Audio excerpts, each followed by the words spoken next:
안녕하세요. 시대명리학 한비라 합니다. 오늘 이 시간에는 어떻게 하면 사수풀이를 쉽게 하고 또한 적중률이 높은 풀이를 하는 방법에 대해 알아보는 시간이 되겠습니다. 지금 명리학을 공부하는 초보자들 보면 스승과 1:1 공부도 좋고 학원을 다니면서 공부를 해도 좋고 대부분 최소한 몇 달 이상의 강의를 받아야 비로소 실전풀이 통변을 하려고 합니다. 하지만 실전풀이 통변에서의 적중률은 20-30%도 안 나는 초보자들이 대부분입니다.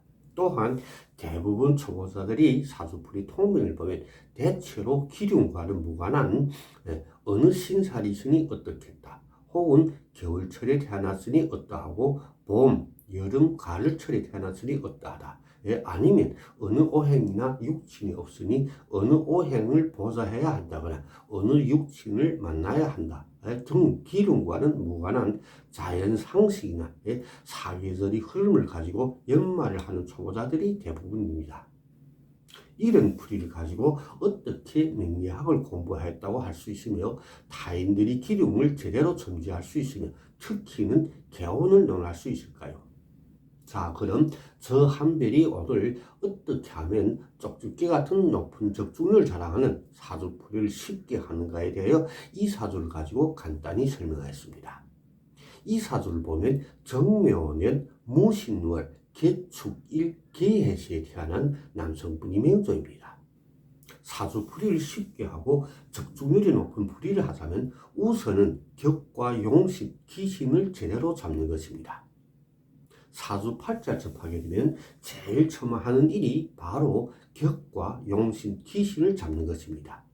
격과 용신, 기신을 잡는 것은 수학으로 말하자면 가감승제를 구분하는 것과 마찬가지입니다.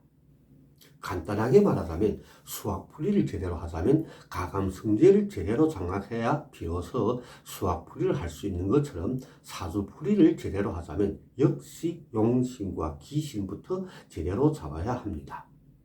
그럼 우선은 격을 잡고 용신, 기신을 잡아봅시다. 이 사주를 보면 개수일간이 신금월의 51%의 왕기를 가지고 태어난 신강사주입니다. 그러므로 재관식상이 용신이 되고 기신은 임비가 되겠습니다. 두 번째는 육친을 제대로 구분해야 합니다. 이렇게 격과 용신, 기신을 잡으면 육친을 제대로 구분할 줄 알아야 합니다.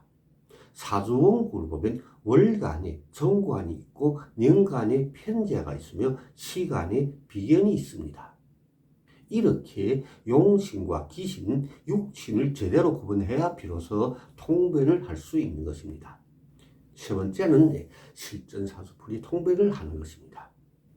여기에서 한 가지 꼭 장악해야 할 것은 용신이란 무조건 좋은 것을 말하고 기신이란 무조건 나쁜 것을 말하므로 용신은 왕하고 많으면 많을수록 좋고 기신은 약하고 적으면 적을수록 좋은 것입니다. 지금 어떤 역술인들이 용신이 많아도 나쁘고 기신은 한두 개가 있어야 좋다고 하는데 이런 말은 바보 같은 소리입니다. 예를 들어 대통령에 당선되려면 지지층이 많아야 당선될까요? 아니면 지지층이 적어야 당선될까요? 그러니 용신이 많아도 나쁘다는 말이 얼마나 황당하고 바보 같은 말입니까? 자, 그럼 지금부터 바로 통변을 시작하여 봅시다. 첫째는 월간 무토를 봅시다. 월간 무토 정관은 용신입니다.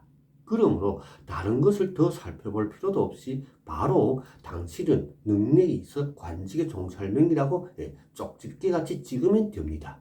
왜냐하면 정관이란 한 사람이 사업 혹은 관직을 말하기 때문입니다.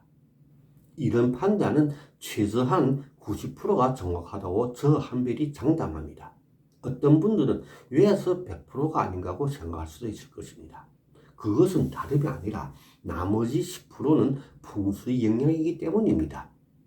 이분이 선천풍수를 장악했다면 100% 장담할 수 있지만 명리풍수를 공부하지 않았거나 장악하지 못한 상황에서는 90%밖에 장담할 수 없기 때문입니다. 두 번째는 시간, 개수를 봅시다. 시간, 개수는 비견으로서 기신입니다. 비견은 친구나 형제를 표시합니다. 그러므로 바로 당신은 친구, 형제들과 감정이 나쁜 명이라고 말하면 된 것입니다. 친구, 형제들과 감정이 나쁘다는 것은 친구나 형제들과 소통이 잘 되지 못하고 주위에 좋은 친구들이 적다는 것이며 형제들과 사이가 좋지 않다는 것을 말합니다.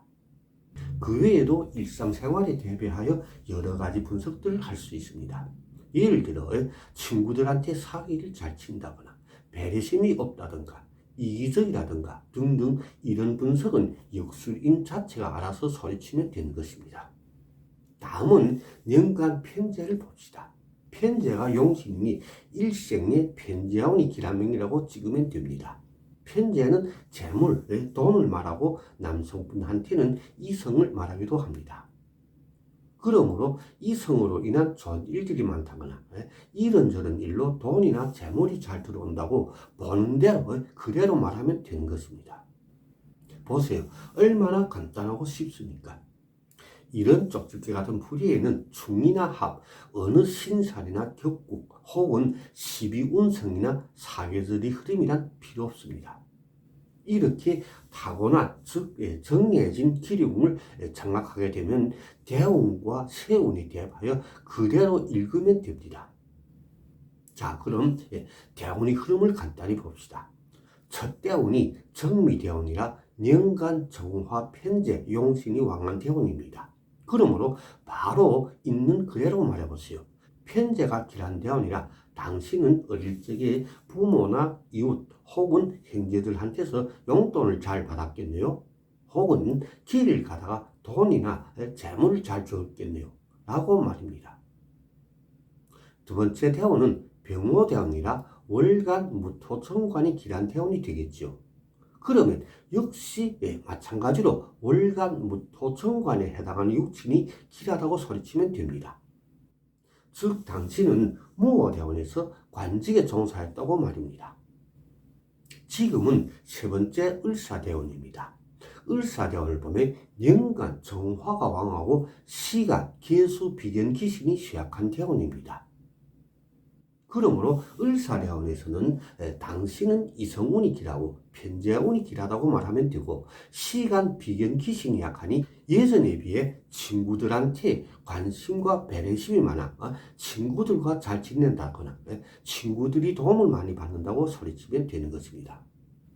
이렇게 대안풀이를 하게 되면 세운이 대입하여 어느 해에 어떠한 좋은 일이나 나쁜 일들이 명주의 일상생활에서 발생하는가를 더 쉽고 간단하게 찍을 수 있는 것입니다. 새해는 개면년입니다. 그렇다면 우리가 개면년을 예를 들어 봅시다. 세운 개수가 대운 을목을 생조하니 대운 을목이 왕합니다. 왕한 대운 을목이 년간 정화 편제를 생조하는 힘이 왕하게 되는 것입니다. 그러므로 새해 개면에는 편제에 해당하는 좋은 일들이 있다고 말하면 되는 것입니다. 예를 들어 말하자면 미혼자는 연애운이 있고 생각밖의 재물이 들어온다거나 편제는 또한 부친을 표시하니 부친한테 좋은 일이 있다고 말하면 되는 것입니다.